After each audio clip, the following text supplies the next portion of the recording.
Good morning students, I am Namita Seat, welcomes you in BVN online classes, and today we are going to discuss a new poem from the book First Light for class 10th, that is Fire and Ice, which is composed by Robert Frost. And previously we have also read a poem Dust of Snow, which is also composed by Robert Frost. So this 9-line poem is a very short poem. It is of only 9 lines, which is composed by Robert Frost, and this 9-line short poem is written about the destruction, that how demise will come. Okay, so the poet here he ponders about that how the world will end, कैसे इस दुनिया का अंत होगा, उसके बारे में वो सोच रहा है. that one of the thing is that ice and other thing is fire. एक जो है वो आइस है, आइस की वजह से इस दुनिया का अंत हो जाएगा, और दूसरी चीज़ है फायर, फायर की वजह से इस दुनिया का अंत हो जाएगा. And both these physical forces that could lead to our extensions, है ना. हमारे अगर हमारी दुनिया ख़त्म होगी तो ये फिजिकल फोर्सेस उसके लिए रिस्पॉन्सिबल होंगे. ठीक है. And he points out that humans will be the agents of own destruction, खुद के डिस्ट्रक्शन के वो खुद ही रिस्पॉन्सिबल होंगे इन वन वे और the other. So he compares fire with the endless desire. Fire को किससे कंपेयर किया उसने?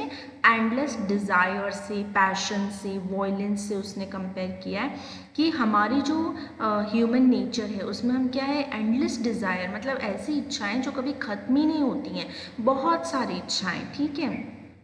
हमारा जो हम वॉयलेंस करते हैं, हम जो मार धाड़ करते हैं, हम जो मतलब है ना मतलब कभी भी सेटिस्फाइड नहीं होते, एक बहुत अनहेल्दी कंपटीशन करते हैं. फॉर एग्जांपल आप देखिए कि हमारे वर्ल्ड में अमेरिका है, पाकिस्तान है, इंडिया है, सब क्या बनना चाहते हैं? वर्ल्ड पावर बनना चाहते हैं. तो वर्ल्ड पावर क्या है? उनकी इच्छा है. ठीक है, उनके डिज़ायर है, और उस डिज़ायर के लिए वो क्या करते हैं? जैसे अभी चाइना ने क्या किया, कोरोना आपके सामने एक बहुत बड़ा एग्जाम्पल है. ठीक है. तो हम भी एक कथित तत्व से हम कह सकते हैं कि हमने दीज आर द हियर से थिंग्स, ऐसा सुनने में आता है कि चाइना ने अपने को वर्ल्ड पावर बनाने के लिए एक बहुत बड़ा जो वायरस है वो दुनिया के सामने लाया है वो. ठीक है.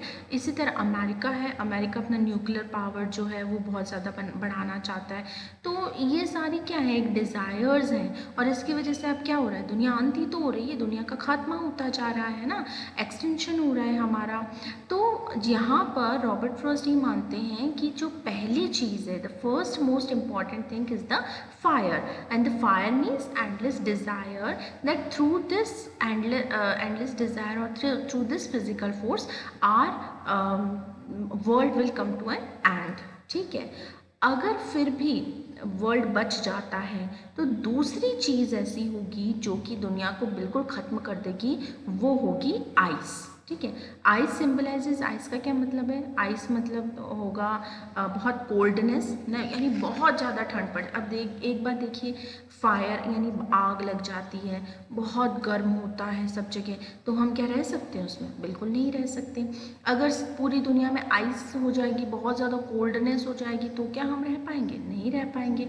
तो फायर और आइस दोनों ही चीज़ें हमारी दुनिया को ख़त्म करने के लिए है. तो पहली है फायर, अगर फिर भी हम बच जाते हैं तो दूसरी क्या होगी? आइस. आइस मतलब आइस को सिंबलाइज किया है यहाँ पर पोइट ने हेट्रेड से, है ना, यानी कि जो हेट्रेड है, हेट्रेड यानी घृणा करना किसी से, तो जो हेट्रेड है वो भी किस लिए रिस्पॉन्सिबल है?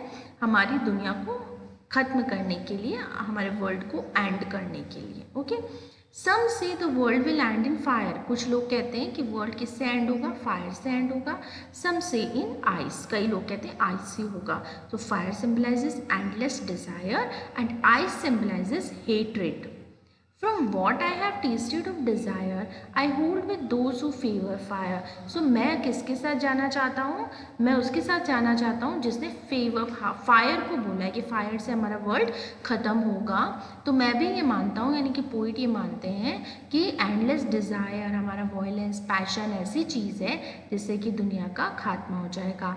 और फायर और आइस दोनों को ही, अब देखिए डिज़ायर को फायर मान लिया गया और आइस को क्या मान लिया गया? हेट्रेड को ही आइस मान लिया गया, इसलिए यहाँ पर ये मेटाफर है क्योंकि उस चीज़ को वही मान लिया गया है, कंपैरिजन किया गया है उसका। और सेकंड थिंग सिंबलिज्म है, यानी सिंबलाइज। फायर किसको सिंबलाइज करती है? डिज़ायर को। आइस किसको सिंबलाइज करता है? हेट्रेड को। ठीक है, सो ये सिंबलिज्म भी हो गया है यहाँ पर। Okay, then come to next stanza, but if it had to perish twice. Perish मतलब क्या होता है? डिस्ट्रॉय, है ना, यानी एक बार अगर फायर से डिस्ट्रॉय हो जाता है, दूसरी बार अगर बच भी गए तो दूसरी बार अगर किसी से डिस्ट्रॉय होना होगा, I think I know enough of hate.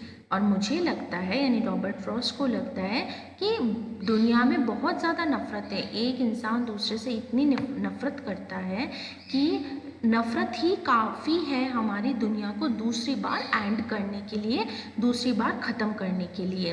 To say that for destruction ice. तो रॉबर्ट फ्रॉस्ट क्या कहता है कि दूसरी बार अगर हमारी दुनिया का अंत होना होगा तो वो किससे होगा? आइस से होगा, यानी नफ़रत से होगा, हेट से होगा।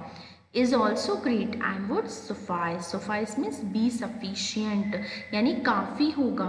यानी एक बार अगर आइस फायर से बच जाते हैं तो नफ़रत से, आइस से हमारा एंड होगा, हेट्रेड से, और वो बिल्कुल सफिशिएंट होगा, यानी उसके बाद तो बचने के चांसेस हैं ही नहीं। So human is totally own responsible for his destruction in one way or other, यानी अपना ही मानव खुद का दुश्मन है। उसके पास इतनी एंडलेस डिज़ायर्स हैं, इतनी इच्छाएं हैं, इतनी नफ़रत है एक दूसरे के लिए कि वो दुनिया को ईजिली ख़त्म कर सकता है। ठीक है, आई होप आपको समझ आई होगी। अब इसकी राइमिंग स्कीम की अगर हम बात करते हैं तो राइमिंग स्कीम देखिए, फायर आइस, तो क्या हो गया? फायर ए हो गया, आइस क्या हो गया? बी। डिज़ायर, फायर से मैच कर रहा है साउंड, तो ये भी क्या हो गया? ए। फिर फायर है तो वापस ए, तो क्या हो गया? ए बी ए। ठीक है, फिर हम नेक्स्ट stanza पे देखते हैं।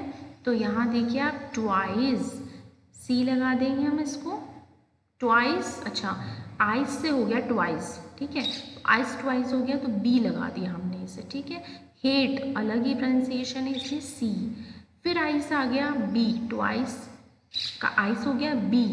फिर ग्रेट, हेट और ग्रेट यानी सी लगा दिया। फिर सफाइस आ गया तो आइस से मैच हो गया, तो बी सी बी हो गया। ठीक है, तो ये इसकी राइमिंग स्कीम है, मैंने यहाँ नीचे लिखी है, आप देख सकते हैं, पढ़ सकते हैं इसे। और रिपीटेशन ऑफ आइस, ये आइस जो वर्ड है ना, ये बार बार रिपीट हुआ है। फर्स्ट स्टैंजा में भी हमने पढ़ा है सम से इन आइस, और दूसरे स्टैंजा में टू से फॉर डिस्ट्रक्शन आइस। ठीक है ना, तो दो बार वर्ड रिपीट हुआ है आइस, तो ये रिपीटेशन होगा। ठीक है, सो आई थिंक आपको पोएम समझ आई है, और मैं इसके क्वेश्चन आंसर्स आपको PDF में सेंड कर दूंगी। If you have any queries, देखिए पोएम बहुत ज़्यादा इंपॉर्टेंट है, कोई भी स्टैंजा पूछ लिया जाएगा, कोई भी वर्ड का मीनिंग पूछ लिया जाता है, तो आप प्लीज़ अच्छे से पढ़िए। शॉर्ट पोएम्स हैं लेकिन इसका थीम बहुत मेन है, इम्पॉर्टेंट है, तो आप इसको अच्छे से पढ़िएगा, और कोई भी प्रॉब्लम हो तो you can ask me. Okay, till than happy learning.